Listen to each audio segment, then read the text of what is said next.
कि एक नारा है, मोदी है तो मुमकिन है, लेकिन सहारा के भुगतान में लगता है मोदी है तो नामुमकिन है। मोदी है तो नामुमकिन है सहारा के भुगतान के संबंध में। अन्य मामलों में वह मुमकिन तो कर देता है, लेकिन सहारा के भुगतान की जब बारी आती है तो सुब्रत राय के गोद में जाके बैठ जाता है। 18 जुलाई को अमित शाह के द्वारा भारतीय सहकारिता मंत्रालय के मंत्री के द्वारा एक पोर्टल लाया गया और हमें आश्वस्त किया गया कि आपको हम पूर्ण भुगतान करेंगे। 10,000 का वादा किया, वो भी खोखला वादा। उन्होंने कहा था 30 दिन तक के अंदर में आपकी कागज की जांच होगी और अगले 15 दिन में आपके खाते में पैसे चले जाएंगे, और हमारे खाते में पैसे नहीं आए। करोड़ों की संख्या पोर्टल पे आवेदन लग चुकी है, लेकिन कहीं न कहीं भारत सरकार के नीयत बहुत ही खराब है और हम लोग को ठगने के काम कर रही है। मैं इस आंदोलन के माध्यम से देश की सरकार को आगाह करना चाहता हूं कि अगर आप हमारे साथ छलावा करेंगे तो आने वाले 2024 में इसका परिणाम आपको भुगतना पड़ेगा। हमारा जीवन स्तर, भविष्य हेतु जो हमने पैसे सहारा इंडिया में जमा किया था, भुगतान नहीं होने से बहुत सारे जीवन की जरूरतें पैसे के अभाव में पूरी नहीं हो पा रही है। नमस्कार, मैं नंदन, आप देख रहे हैं न्यूज़ 24। इस वक्त मौजूद है गर्दनी बाग धरना स्थल पर। यहाँ साफ तौर पर भीड़ देख सकते हैं कि लोगों ने धरना दिया हुआ है। लोगों के हाथ में झंडे भी दिख रहे हैं। वो झंडे इसलिए नहीं है क्योंकि कुछ दिन पहले स्वतंत्रता दिवस बीता था, बल्कि झंडे लेने का कारण कुछ और है। आइए हम सबसे पहले कारण जानते हैं कि धरना किस लिए दिया जा रहा है। मैं आपके चैनल के माध्यम से कहना चाहता हूँ कि आज अंतर्राष्ट्रीय महिला दिवस है और आप हमारे इस आंदोलन में देख रहे होंगे कि महिलाओं की भागीदारी बहुत ही ज़बरदस्त है। आज हमारा यह जो आंदोलन है बहुत लंबे समय से सहारा इंडिया द्वारा हमें भुगतान नहीं दिया जा रहा था, जिसके उपरांत मैंने, हमारी संगठन ने कोर्ट का दरवाज़ा खटखटाया, न्यायालय का दरवाज़ा खटखटाया। वहाँ भी बहुत लंबे समय तक केस चला, लेकिन किसी तरह का कोई उपाय नहीं निकल पाया भुगतान के संबंध में। अंत में हम लोगों ने आंदोलन का रास्ता अख्तियार किया और भारत सरकार को, महामहिम राष्ट्रपति जी को, महोदया को भी हम लोगों ने अवगत कराया कि हमारी स्थिति परिस्थिति क्या है। सहारा इंडिया से भुगतान नहीं होने के कारण हमारी जो जीवन है वो पैसे के अभाव में बहुत ही दुष्कर परिणामों से गुजर रहा है। बच्चों की पढ़ाई, बेटियों की शादी, हमारा जीवन स्तर, भविष्य हेतु जो हमने पैसे सहारा इंडिया में जमा किया था, भुगतान नहीं होने से बहुत सारे जीवन की जरूरतें पैसे के अभाव में पूरी नहीं हो पा रही है। सरकार इन आंदोलनों से कुछ हमें राहत देने की कोशिश की, लेकिन कहीं न कहीं वह हमारे साथ एक छलावा कर रहा है।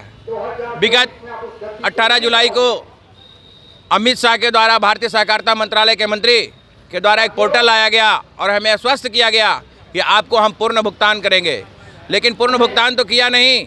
10,000 का वादा किया, वो भी खोखला वादा।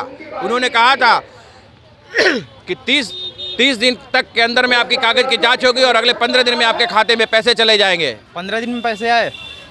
नहीं सर, 45 दिन के बदले आज 50 दिन हो गया है और हमारे खाते में पैसे नहीं आए।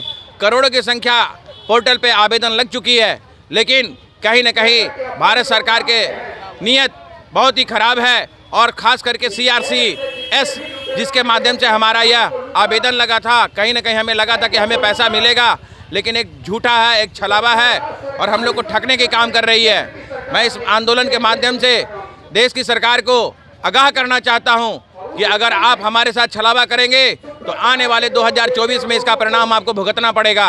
अगर आप हमें सही सलामत हमारा भुगतान दिलवाने में सच में सहयोग करना चाहते हैं तो हमें पूर्ण भुगतान दिलवाने का वादा कीजिए, ना कि पोर्टल के माध्यम से मात्र 10,000। हमने सहारा इंडिया में पैसा क्या 10,000 के लिए जमा किया था? मेरा उसमें करोड़ों रुपये मेरे उसमें फंसे हुए हैं। हमारे हजारों कार्यकर्ताओं के लाखों रुपये फंसे हुए हैं। क्या उनको 10,000 में काम निकलेगा? आज एक छोटी सी बर्थडे पार्टी होती है, उसमें 10,000 गुजर जाता है। हम बच्चों को कैसे पढ़ाएंगे 10,000 रुपये में? बच्चे की शादी कैसे करेंगे 10,000 रुपये में? लगभग आज के डेट में पैसा नहीं मिलने के कारण लगभग 3,000 अभिकर्ता आत्महत्या कर चुके हैं। हमें समाज में चलना मुश्किल हो गया, जीना दूभर हो गया है। हमारी सरकार से मांग है कि हमें जल्द से जल्द पूर्ण भुगतान दिलवाने में हमारा सहयोग करे। यही हमारी उनसे प्रार्थना है इस आंदोलन के माध्यम से। जहां पर लोकसभा चुनाव नज़दीक आ रहा है और उस बीच यहाँ पर आंदोलन निकल रहा है केंद्र सरकार के खिलाफ, तो ये असर पड़ेगा? बिल्कुल असर पड़ेगा। माननीय अमित शाह जी ये पोर्टल के माध्यम से घोषणा किए थे कि 45 दिन के अंदर पैसा हम वापस करेंगे। 45 दिन पूर्णे के बाद यानी जो सही अकाउंट है उस अकाउंट को भी सीआरसी के द्वारा गलत मैसेज भेजा जा रहा है। यानी ये कहीं ना कहीं केंद्र सरकार की मिली भगत के कारण की गल है। सहारा का पैसा समय पूर्णे के बाद भी नहीं मिल पा रहा है, जिसका खामिया 2024 लोकसभा चुनाव में उनको भुगतना पड़ेगा। देखिए, लोग कहते हैं कि मोदी है तो मुमकिन है। हमको तो लग रहा है कि सहारा के भुगतान में मोदी है तो नामुमकिन है। मोदी है तो नामुमकिन है, क्योंकि यह मोदी सरकार सुब्रत राय के गोद में जाके बैठ गया है। सुब्रत राय पे देश में हजारों केस हैं, उन्हें गिरफ्तार करने के पुलिस लखनऊ जाती है, लेकिन यह बाबा की सरकार उत्तर प्रदेश में जो एक ढेला चलाने पे पूरा घर को गिरा देता है।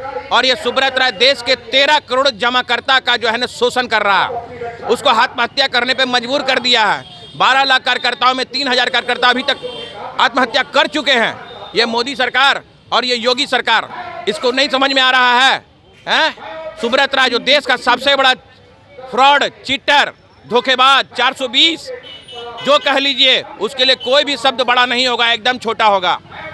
इसके कारण से कितने घर उजड़ गए, कितने माँ बहनों की मांगे सिंदूर मिट गई, लेकिन अभी भी योगी सरकार को यह दिख नहीं रहा है। क्या योगी सरकार सिर्फ हिंदू मुस्लिम कर करके बुलडोजर बाबा का नाम लेकर के लोगों पर अत्याचार करेगा? ये सुब्रत राय पे ध्यान नहीं जाता इसका, जिससे 13 करोड़ लोगों को परेशान कर रखा है, उसका भुगतान दिलवाने में सहयोग करे। अच्छा, हाथ में झंडा है, तिरंगा है हाथ में, और कहीं ना कहीं उम्मीद तो होगा केंद्र सरकार से कि हाँ वो हमारी मांग को पूरी करेगी और वापस से सहारा के जो पैसे थे वो आपको मिलेंगे। हम क्या बोले अभी? हम यही बोले ना कि एक नारा है, मोदी है तो मुमकिन है, लेकिन सहारा के भुगतान में लगता है मोदी है तो नामुमकिन है। मोदी है तो नामुमकिन है सहारा के भुगतान के संबंध में। अन्य मामलों में वह मुमकिन तो कर देता है, लेकिन सहारा के भुगतान की जब बारी आती है तो सुब्रत राय के गोद में जाके बैठ जाता है। अच्छा, एक आखिरी सवाल, जैसे कि संघर्ष जारी रहेगा या परिणाम निकलेगा? संघर्ष जारी रहेगा और परिणाम भी निकलेगा, और हम लोग लेने के लिए आतुर हैं। सरकार इसमें हमें सहयोग करे। जिस तरीके से लोगों में आक्रोश भरा पड़ा है, कारण ये है कि पूरी भारत वासियों की एक दिक्कत परेशानियां हो रही है कि सहारा का जो पैसा है वो डूबा हुआ है, उसका 1% भी किसी को मिल नहीं रहा है। मिलने के नाम पर 10,000 रुपये देने का वादा किया जा रहा है। News 24, मैं नंदन, कैमरामैन पिंटू के साथ, धन्यवाद।